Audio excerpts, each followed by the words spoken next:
It's time for a revolution, says Graham Nash of Crosby, Stills and Nash, who fears for an America that's become divided into haves and have-nothings. The outspoken musician and activist was in New York talking about some of the views expressed in an autobiography that time travels back to the 1960s. Back then it was songs about Kent State and the Chicago 7. Today, Nash talks about the Supreme Court declaring corporations people, a dysfunctional Congress, and income inequality. There's a great divide in this country about people that get, multi-million-dollar bonuses when their workers are getting, 40 times less than they are.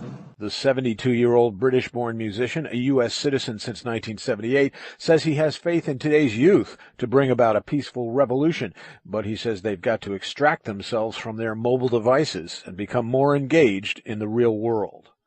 Nash thinks it was obvious from the night President Obama was elected that Republicans have no interest in working with him, and he thinks that's in part due to racism. I don't quite understand why the Republicans are so adamant against Obamacare.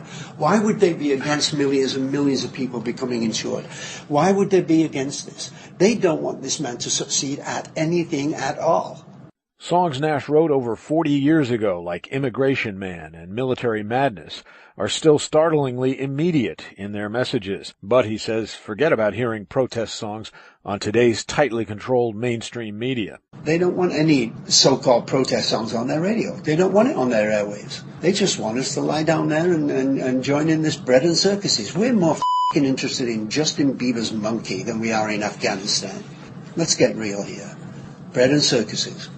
We can change the world is a line from his 1972 song Chicago, and Nash says he still hasn't given in to pessimism. This is an incredibly great country. Does it have its problems? Of course it does. Does it have its magnificence? Of course it does. And I'll take it all.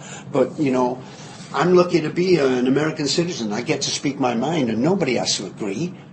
He gets these and similar thoughts off his chest in his best-selling memoir, Wild Tales, A Rock and Roll Life, out next month in paperback. I'm Mark Shearer, New York News Connection.